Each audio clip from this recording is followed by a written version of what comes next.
I never thought that scrolling through Instagram would end up being the moment my son broke my heart for good. I sat on the couch clutching my iPad in disbelief as my son Darius's wife posted Instagram photos of them sipping champagne on a carnival cruise he swore was canceled due to, quote, financial hardship, and my heart sank right there in my one-bedroom in Capitol Heights. One photo showed them in matching gold-trimmed Versace robes on a balcony suite deck. Another, her caption read, manifesting abundance, always dizzy, #black excellence, #couples goals. I stared so long, the screen dimmed. I tapped it back to life like it might somehow correct itself, like the images might vanish if I waited long enough. But they didn't. 2 weeks ago, Darius called crying broke, claimed Simone had been laid off again, and that the Bahamas trip they'd been saving for fell apart last minute. "We're tapped out, Mama. Rent's due, and I feel like a failure," he said. I didn't ask too many questions. I never did. I just opened the United Trust app and transferred $2,000 into the joint emergency account I'd once set up, just in case. This was supposed to be for necessities. Groceries. Medicine. Not boatside champagne in international waters. They'd boarded the ship 4 days ago. The same day, I ate reheated cabbage and cornbread alone on my birthday. Darius didn't call. Neither did Simone. But now I knew why.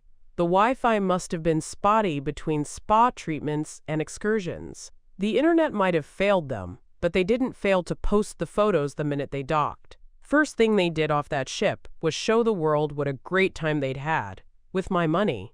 I set the iPad down on the couch cushion and walked straight to the kitchen, opened the drawer with the yellow folder labeled Family, and pulled out the file with our joint account paperwork. My signature sat beside his in black ink under the word co-owner. That was 2019. Before Simone, before the Instagram stories, before the birthday silence. I didn't cry. I didn't yell. I got my checkbook ledger from the cabinet, sat at the dining table, and started cross-referencing withdrawals. That's when the numbers started screaming. He had lied about the trip, lied about being broke, lied straight through my birthday. By 9:47 p.m., I had listed 4 suspicious withdrawals. By 10:15, I had made my first decision. Darius would never touch another dollar of mine without me knowing exactly where it was going. 3 weeks earlier, on October 2nd, Darius called sounding pitiful, claiming their planned Bahamas trip fell through because we're broke, Mama. And I, as usual, wired $2,000 to their joint account out of habit and maternal guilt. He called just after 7 p.m. while I was soaking my feet in Epsom salt, phone resting on the windowsill, steam fogging the glass above the tub. He didn't even say hello right, just sighed into the line, like life had dropped all its weight on his back, and I was the only one who could carry a piece of it. "Mama, I hate to even ask," he said, dragging out the pause like a child afraid of punishment. "Simone's job just let her go. Again, the trip's off. We're struggling." I asked if they had enough to cover rent, he said barely. I asked if she'd filed for unemployment yet. He changed the subject. Then he lowered his voice and said, "I know it ain't your responsibility, but anything you can do would help us get back on our feet." And like I'd done too many times before, I reached for my tablet on the bathroom counter, towel-dried my fingers, and opened the banking app with the same code he helped me set up years ago. I didn't hesitate, not really. Just pressed transfer funds and typed in the $2,000 like I was paying a bill. Not even 5 minutes later, he texted back a heart emoji and, "You saved us again, Mama." I stared at that message a while, wondered how many other women were out there being called Mama like a bank branch. I didn't mention that my own electric bill had jumped $60 that month. Didn't say I'd been skipping hair appointments or delaying my crown replacement to stretch my fixed retirement checks. Didn't mention how quiet my phone had been the past few holidays, or how when I sent Simone a birthday card in August, it went unacknowledged. Some things you don't say out loud, because saying them makes them real. Instead, I sat in that cooling bath water, letting my ankles prune, convincing myself I'd done the right thing, that helping your child, even a grown one, wasn't weakness. But somewhere under all that rationalizing, a whisper in me knew this wasn't help anymore. It was a pattern. And he knew exactly how to play it. He'd lied before. Small, bruising lies I told myself not to take personally. But seeing the cruise photos with matching Versace robes was the final straw. Last Thanksgiving, Darius promised to stop by after the family potluck at Simone's aunt's house. Said he'd bring me a plate with everything I like. Even texted that morning to double-check whether I still avoided pork in the stuffing. I waited all afternoon. The table set with just one fork, one plate, the same brown tablecloth I'd used since my mother passed.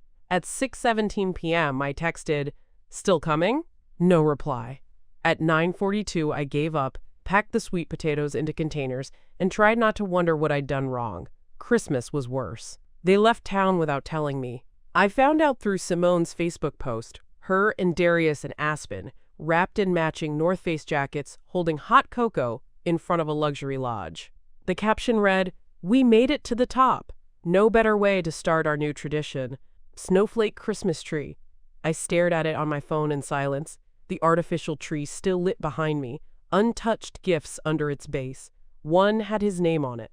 The other was blank, because I wasn't sure whether to include Simone or not. I never got the chance.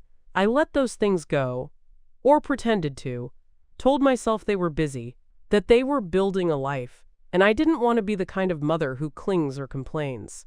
But the champagne cruise, funded by lies, wrapped in designer robes, flaunted like some victory, cut through every excuse I'd ever made for him. They weren't struggling. They were thriving on the money I'd sent in faith, and not quietly either. They were proud, posting, celebrating, as if abundance had found them through hustle and prayer, not guilt and manipulation. That robe she wore, gold chain pattern, thick trim, the exact one from the Versace home catalog. I'd seen it tagged in a boutique she follows. $595 each, and they had two. I didn't say a word to anyone that night. I didn't call my friend Nadine or text my cousin Sheila.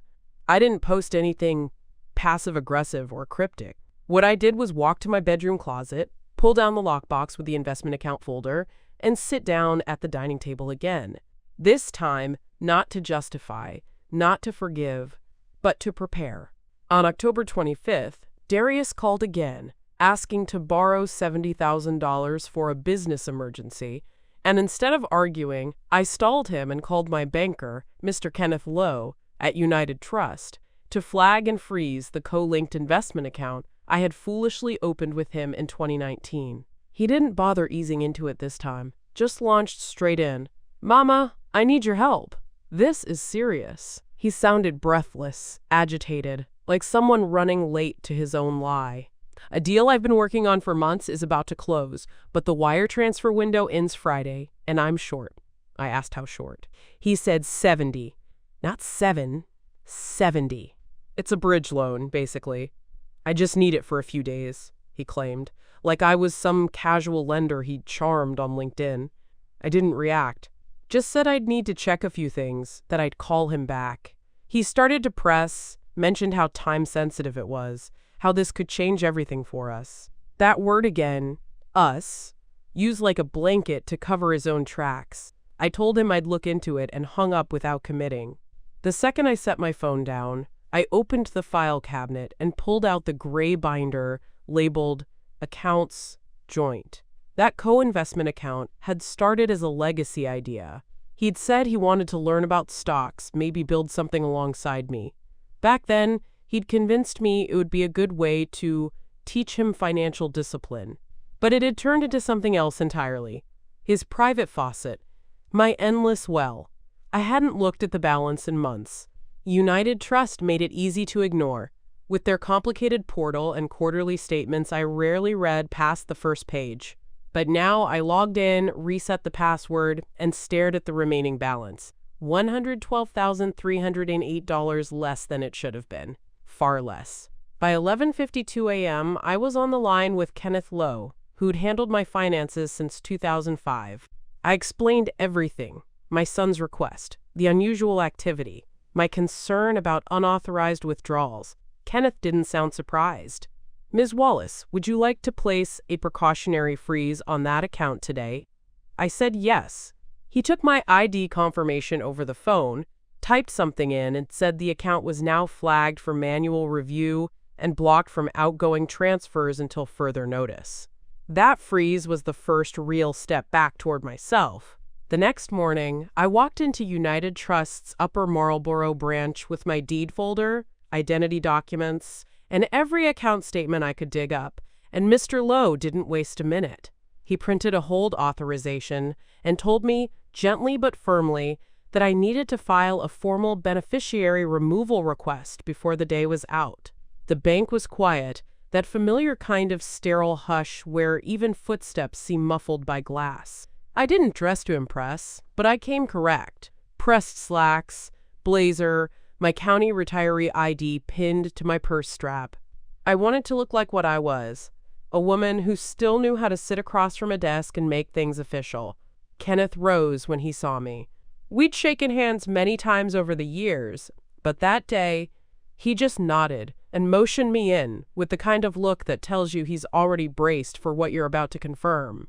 I handed him the folder without a word. Inside were the documents from the co-linked investment account, the transfer history printouts I'd highlighted in yellow, and a signed ledger of every wire I'd made on Darius's behalf since 2020. The numbers weren't guesses. I'd prepared it like a case file.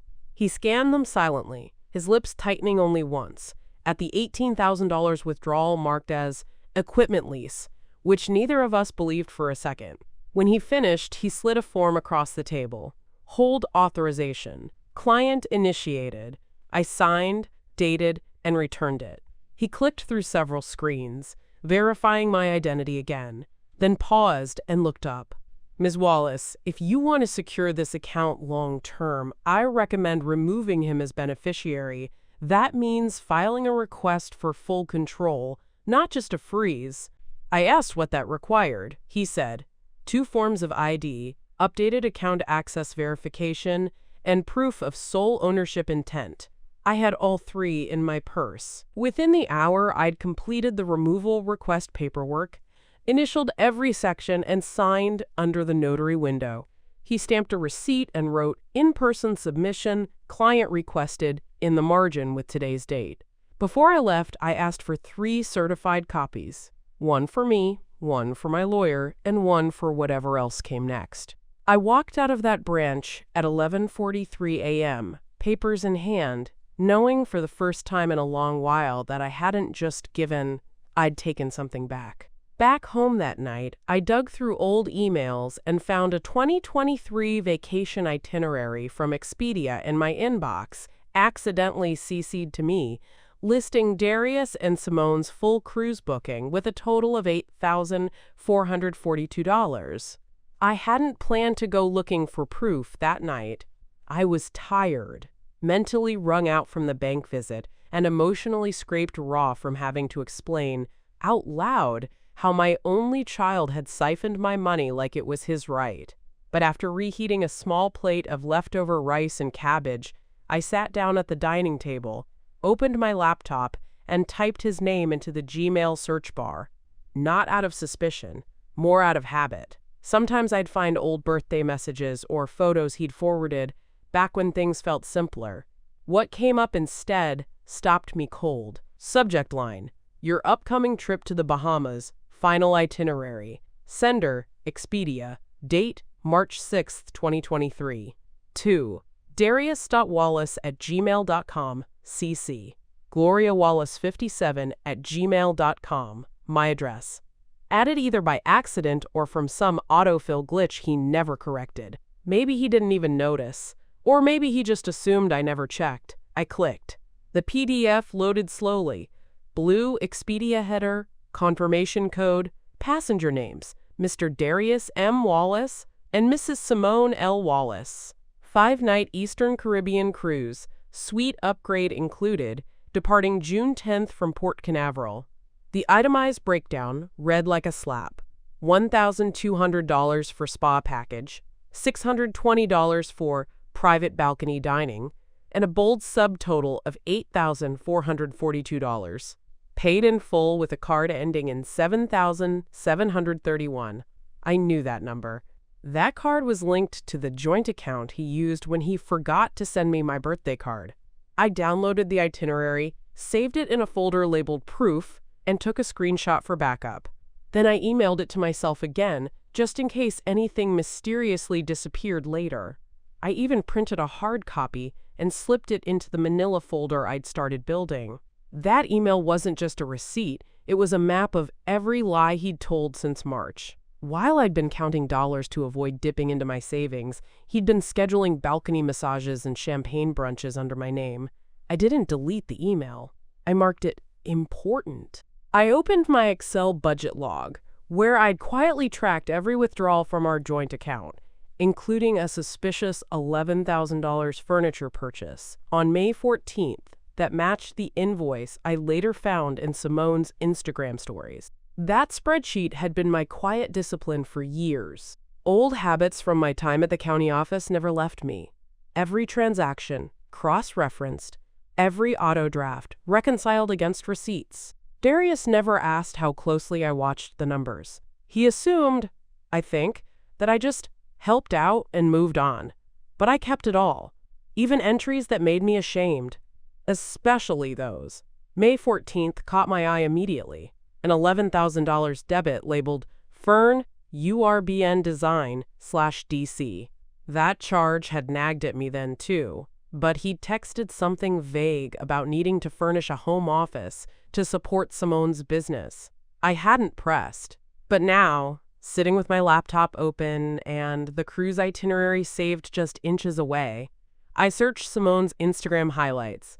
It didn't take long.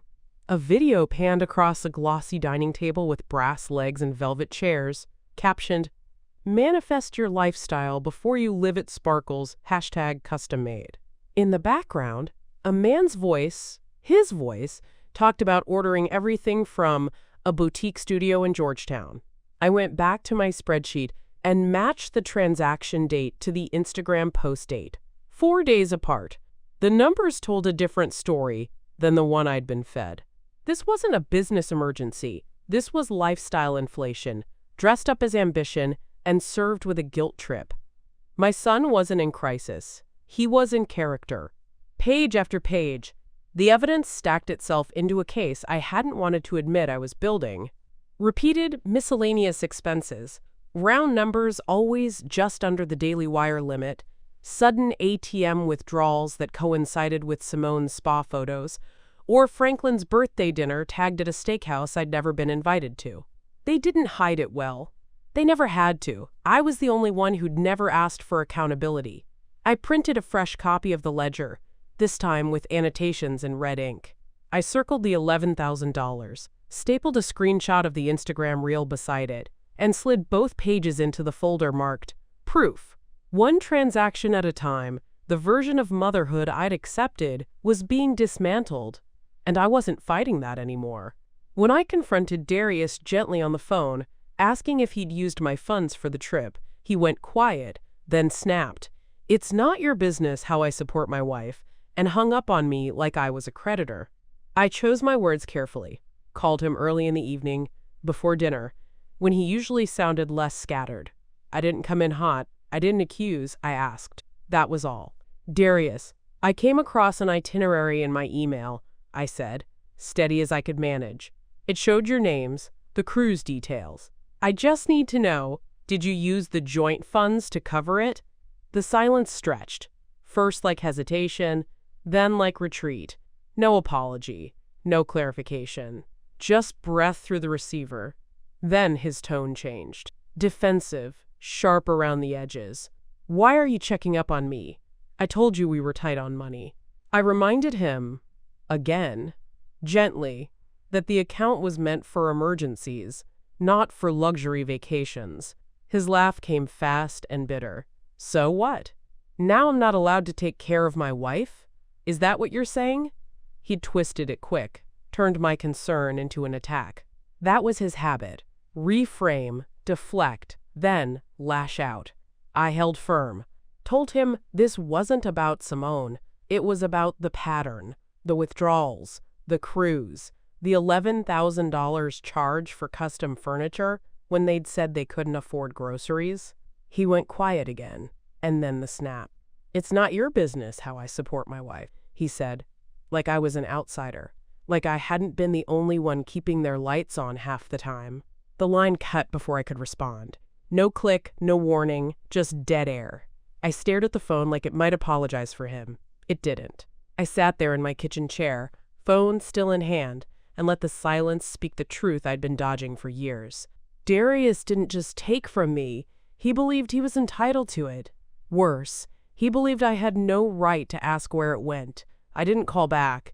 I didn't text. Instead, I opened the folder marked Proof, added a new tab to my spreadsheet labeled Verbal Conflicts, and typed out the exchange word for word. Not out of spite, but documentation. From now on, I'd keep a record of everything, even the things he wanted me to forget. I pulled my April 2022 tax filing, where I had listed him as a dependent, matched it against 3 PayPal receipts sent to a @Simona Luxury handle totaling $3,900, and photographed my Wells Fargo wire transfers into the shared account since 2020, $96,700 in total.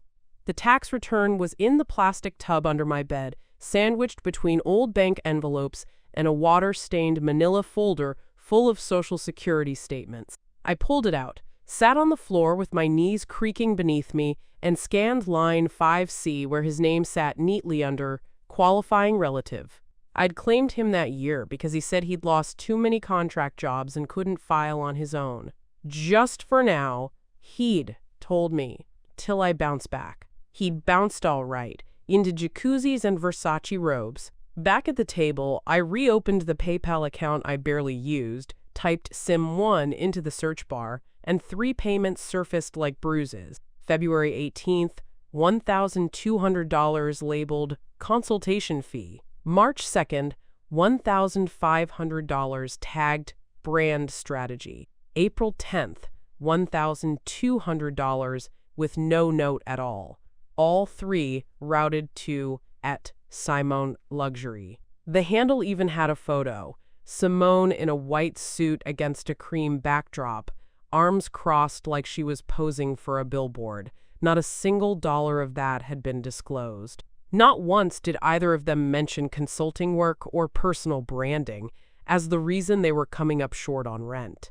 I screenshot the transactions, saved them under a new folder titled Misuse Third Party, and printed them with timestamps. On each page, I scrawled the account number of our shared Wells Fargo account, because every cent had passed through it first, like I was their personal clearinghouse. Then came the real reckoning.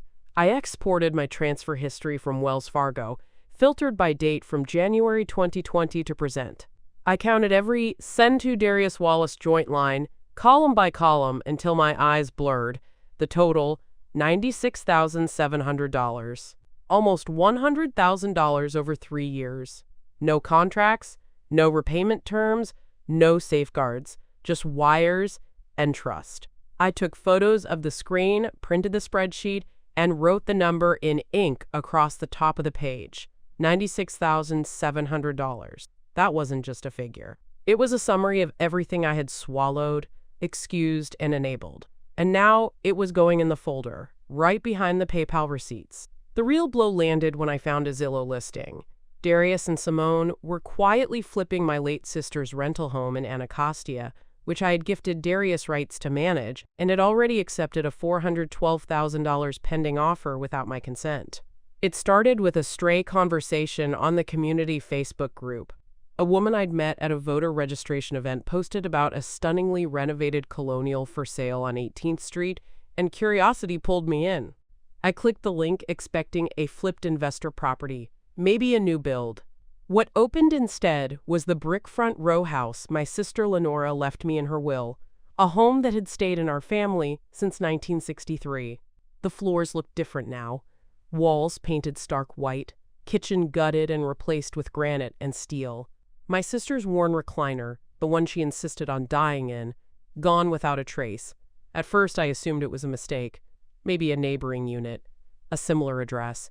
But the parcel number matched. So did the listing agent, Simone's cousin, Tamara, who worked for a boutique brokerage I'd once heard Simone brag about.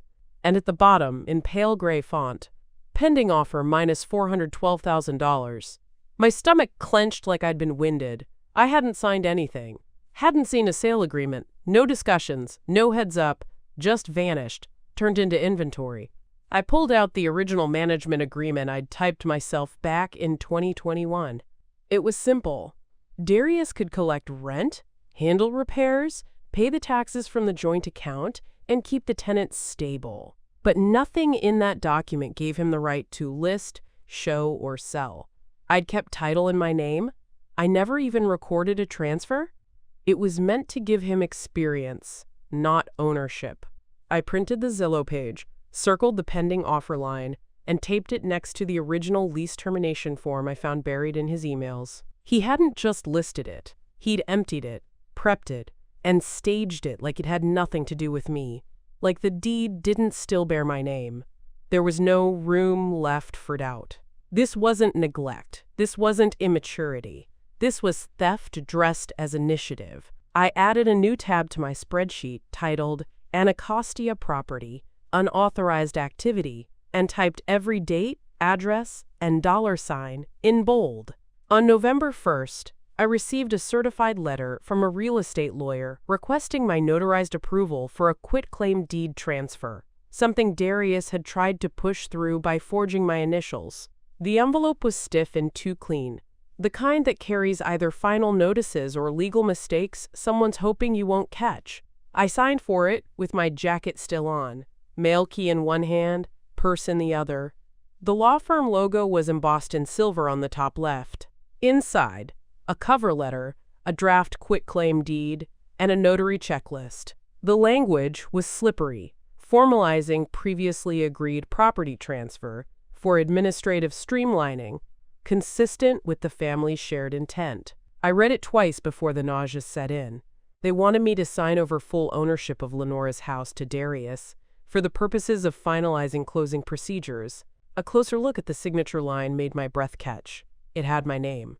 Not typed, signed, my name in a shaky imitation of my hand. I pulled out my file copy of the signature page from the property trust. The slant was wrong. My looped W was missing. And the date beside it was October 19th, right around the time he'd asked me for that business emergency money. He wasn't just hiding the sale. He was trying to erase me from it entirely. I called the number listed for the paralegal and asked, calmly, whether they had a wet signature on file. She said yes, they had received a scanned copy directly from Mr. Wallace's representative. I asked her to email it to me immediately. She did. I printed it, laid it beside 3 samples of my actual signature, and photographed all 4 in a grid. Evidence. That night I didn't sleep. I sat in the living room, the deed pages spread across the coffee table, and tried to make sense of it. Not just the legal betrayal, but the sheer gall. He knew I wasn't some naive woman with no paper trail. He grew up watching me balance ledgers, audit church accounts, call out mistakes with a red pen, and yet he'd forged my initials like I was too old or too broken to notice. By morning, I had one plan. I would not sign that deed. Not today, not ever. I wept in my church's prayer garden behind New Trinity AME, clutching that fraudulent deed draft and questioning how the son I raised alone on a teacher's aide salary could now treat me like a dispensable vault. But Pastor Eileen sat beside me and reminded me, God don't reward deceit for long. The garden wasn't large, just 2 benches, a worn path of bricks, and a small marble angel at the center. But I went there when I needed to feel grounded. That morning I brought the manila envelope, the forged deed, and my silence. I sat under the dogwood tree, the one Lenora had donated years ago, and let the questions come without pushing them away. Had I given too much? Had I trained him to believe I would never stop? Had I confused love with service so thoroughly that now, in his eyes, they were the same? The tears came slow but steady. I wasn't sobbing, just leaking from a place that felt deeper than grief. This wasn't just about money. This was about being erased, rewritten into a version of myself that never said no. Every time I forgave too fast, covered a bill too quietly, or avoided a hard truth for the sake of keeping peace, I'd helped build this scaffolding he now stood on, high enough to believe he could sell what wasn't his and sign my name to it without consequence. I didn't hear Pastor Eileen approach. She sat beside me, hands clasped in her lap, not saying a word until I passed her the papers. She read each one slowly, then folded them and set them on her lap. "You're not crazy," she said first, like she already knew that was the fear running under all my questions. "You're not overreacting. You've been used." Her voice wasn't harsh. It was clean, like truth that didn't need decoration. "He chose convenience over character," she said, "but that doesn't mean you have to keep paying the price." We sat there as the breeze shifted. Eventually, she reached for my hand. "You have options, Gloria, more than you think. Let's start with prayer, then move to paper. God forgives, but the court keeps records." That line settled me. I wiped my face, opened the envelope again, and underlined the date on the fraudulent signature.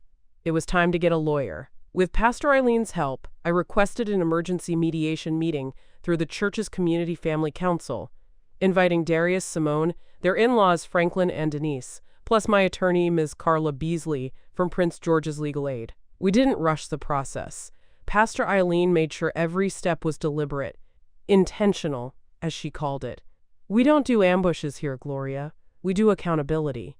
The council had handled years of messy family disputes, but nothing quite like this.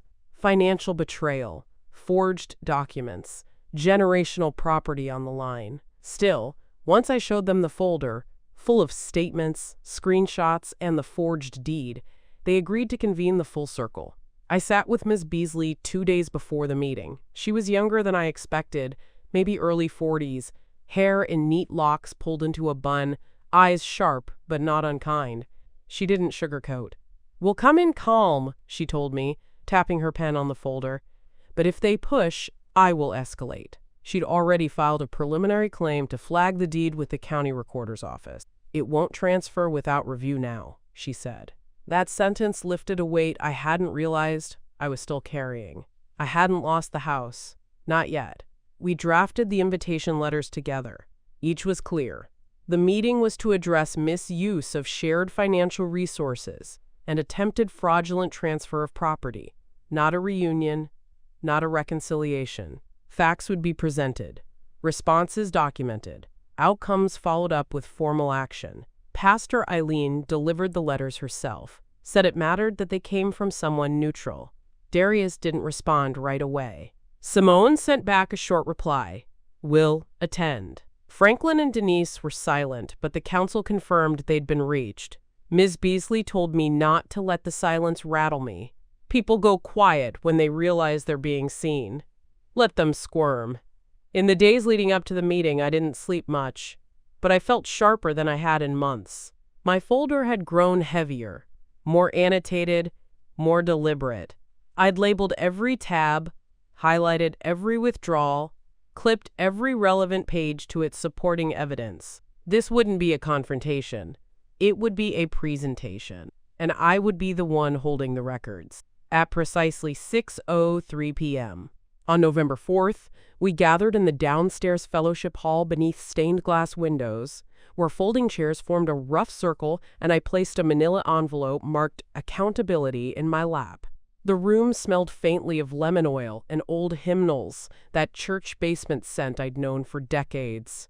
Fluorescent lights buzzed above, too bright for comfort, but perfect for clarity. Pastor Eileen stood by the coffee urn, nodding to each arrival. Simone came first, in black slacks and a muted blouse, eyes darting. Franklin and Denise followed, hands clasped, wearing the kind of fixed politeness reserved for bank tellers in courtrooms. Darius walked in last, 20 minutes late, without a glance in my direction. He dropped into a seat beside Simone like this was a minor inconvenience, not a reckoning. Ms. Beasley sat to my right, her briefcase already unzipped, legal pad open. She wore navy, neutral, professional, unbothered. Pastor Eileen opened with prayer, short and direct. "Lord, let the truth find air tonight, and let those who've buried it feel the weight of its return. No one said amen, but no one left. I didn't speak first. Ms. Beasley did. She passed around copies of the agenda, 5 items, each linked to documented proof. At the top, unauthorized use of joint investment funds. Then, quote, falsified deed signature, misuse of property management rights, attempted undisclosed sale, and finally, request for restitution and legal reassignment. When it was my turn, I didn't raise my voice. I simply opened the envelope, pulled out the annotated spreadsheet, cruise itinerary, and the forged deed side by side with my real signature. One by one, I explained each transaction, each date, each document. I didn't editorialize. I let the numbers do what Darius never could, tell the truth without flinching. He shifted in his chair, cleared his throat once, then twice. Simone didn't look at him. Franklin started to interrupt when I brought up the PayPal transfers, but Ms. Beasley held up her hand and read aloud Maryland's statute on financial exploitation of vulnerable adults. Her voice didn't rise, but the room tilted with the weight of it. I didn't need to defend myself. I only needed to confirm what I already knew. They hadn't expected me to come armed with receipts or with someone to read the law on my behalf, and we still had 4 agenda items to go. One by one, I laid out the receipts, the cruise itinerary, PayPal screenshots, fake deed draft, bank statements, and the Zillow listing, while Darius stammered that I wasn't supposed to see those. And Franklin tried to interject until Ms. Beasley raised her hand and read the Maryland statute on financial exploitation of seniors. My hands didn't shake when I passed the documents around the circle. I had paper-clipped each set, 5 in total, so no one could say they missed a detail. As Simone leafed through her copy, her expression tightened with each page. She paused longest at the PayPal receipts, her eyes narrowing as if seeing them for the first time. Across from her, Franklin adjusted his cufflinks like he had someplace better to be, but he didn't get up. Darius, though, didn't even pretend composure. "You weren't supposed to have that email," he muttered after the itinerary made its second round. "That was private." I let him speak, let him flail. Ms. Beasley leaned in, her voice low and exact. "Privacy doesn't extend to deception, Mr. Wallace. Especially not when your name is on accounts you used without disclosure." He looked at her like he was still trying to find the old ground, the version of the room where he got to shape the story. That ground was gone. What was left were facts, dates, dollars, signatures, lies that didn't yield to his tone anymore. When we reached the forged deed, Simone didn't just glance. She looked hard, then looked at him. Franklin, for the first time, opened his mouth to say something about family matters not belonging in legal hands, but Ms. Beasley didn't blink. She quoted subsection 8b of the Elder Exploitation Clause, word for word, until the temperature in the room dropped. When a relative knowingly engages in coercive financial behavior that results in substantial personal loss, she read, the state has not only the right, but the obligation to intervene. The word obligation landed like a gavel. Pastor Eileen didn't add much after that, just crossed her arms and said, "Brother Darius, if you wanted your mother out of the picture, you should have tried honesty instead of theft." Simone didn't defend him, didn't explain. Her voice was quiet but clear when she finally spoke. "You told me the money was yours." And just like that, the lie lost its cover. Pastor Eileen folded her arms and said, "Brother Darius, if you wanted your mother out of the picture, you should have tried honesty instead of theft." And for the first time, Simone's eyes welled up as she whispered, "You told me the money was yours." The moment landed like a dropped brick in the middle of the circle. No one moved right away. Darius opened his mouth, but nothing came out. Simone didn't look at him, just stared down at the bank statements in her lap as if they'd turned radioactive. Her voice had barely been a whisper, but it sliced through whatever script he'd been preparing. Denise, who had sat stiff-backed and tight-lipped until then, shifted uncomfortably and reached for Simone's arm. But Simone pulled gently away. Franklin, for all his earlier bravado, looked off toward the windows, lips pressed in a hard line, clearly calculating what damage control might still be possible. But the room had changed. The energy had shifted. Darius had lost his audience. Ms. Beasley, always measured, placed her pen down slowly and looked at Simone. "Do you have any documentation of where you believed the funds were coming from? Did Mr. Wallace ever provide you with access to the account or proof of ownership?" Simone shook her head. "No," she said, still quiet but firmer now. "I never saw any statements. He said it was part of a trust his mother set up for him." I believed him. That word, believed, landed harder than any accusation. Pastor Eileen nodded once, as if confirming something she'd already sensed. "Belief without verification is a dangerous altar to build your life on," she said gently, but to the room, not just Simone. "Especially when someone else is footing the bill." Darius leaned forward finally, hands clasped between his knees like he was trying to pray his way out. "Look, I didn't mean for it to go this far," he mumbled.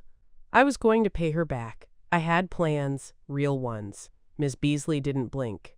Intent doesn't override action, and the actions are documented. Simone slowly slid her chair 2 feet to the left, away from Darius. It wasn't dramatic. It was deliberate. Franklin didn't stop her. Denise stayed silent. The circle hadn't collapsed. It had simply rearranged. And for the first time in that room, Darius was alone in his seat.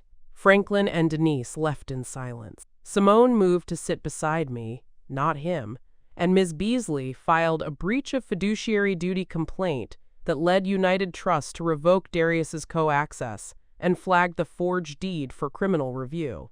They didn't storm out, Franklin and Denise. They stood slowly, straightening their jackets like they were leaving a long, uncomfortable dinner party, and gave no eye contact as they exited the fellowship hall. Denise muttered something about needing to check on grandbaby, but no one responded. Their exit wasn't dramatic. It was dismissive. The performance had ended, and they had nothing left to protect. Simone didn't follow. She sat still for a long moment, then picked up her folder of documents and quietly moved her chair next to mine. Her body angled toward me, not Darius. It wasn't an apology, not yet, but it was a step, a realignment. She leaned in slightly, voice barely above a breath. "I didn't know he forged anything. I wouldn't have touched that house if I had." I gave her a slow nod. Not forgiveness, but recognition. The circle had redrawn itself, and this time, I was not on the outside of it. Ms. Beasley, steady as ever, summarized the next legal steps like she was reading from a script she'd already memorized. She had already filed the complaint for breach of fiduciary duty that morning, she said. The evidence presented during the mediation would be attached as an affidavit. United Trust, after her call and supporting documentation, had revoked Darius's co-access to all shared accounts effective immediately. "A full internal audit has been initiated," she added, "and the attempted quitclaim deed has been submitted for criminal review under forgery and elder exploitation statute." Darius didn't speak. He didn't argue. He looked stunned, like a man watching the roof cave in after ignoring every warning crack. His silence wasn't remorse. It was shock. The dawning awareness that he had pushed too far and that I had finally stopped making excuses for him. Pastor Eileen closed the meeting with a prayer, not a blessing, just a firm, plain benediction for truth and protection. When we stood to leave, Simone walked with me, not behind. Darius stayed seated. Control had shifted, not in anger, but in clarity. By November 15th, I had full legal control of all accounts. The pending home sale was voided, a restitution plan was ordered, and I replaced my old front door lock with a keypad entry that chirps when I walk in, my small symbol of peace, privacy, and power restored. Ms. Beasley moved quickly once the council meeting concluded. Within 10 days, I had notarized confirmation that Darius's name had been fully removed from every account, checking, savings, and the investment fund. United Trust sent me updated documents by courier. No co-signature lines, no beneficiary pending, just my name, clear and singular, on every page. I signed them at my kitchen table with a glass of water and a steel focus. The way you sign something when you're not hoping, just deciding. The county clerk's office issued a statement of withdrawal on the forged deed because it had never been properly filed. Nullifying it only took 2 notarized forms and Ms. Beasley's formal complaint. A criminal review remained pending, but the urgency was gone. I had the property back under full title, and I wasn't rushing revenge. I was rebuilding structure.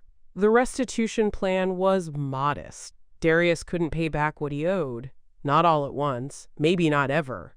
But through mediation, he agreed to monthly repayments to a secured trust account in my name. Ms. Beasley made sure it included an automatic wage garnishment clause. Even minimal accountability, she said, sets legal precedent. That mattered to me. I wasn't trying to ruin him. I just wasn't going to keep subsidizing his silence. As for the house, I changed the locks that same week. Not just at the Anacostia property, but here at home too. The old brass knob on my Capitol Heights row house had started sticking anyway, so I called in a locksmith and chose a keypad model. It lets out a quiet chirp when I enter. Nothing loud, just a soft confirmation that I belong here, alone and unbothered. On the first night after the lock was installed, I cooked myself dinner. Real food. Baked chicken, sautéed kale, cornbread. I ate with the TV off and the blinds closed, fork in one hand, bank statements filed and zipped beneath the kitchen bench. No noise, no lies, just space I didn't have to explain or defend. And that chirp at the door, each time I come home, still makes me smile.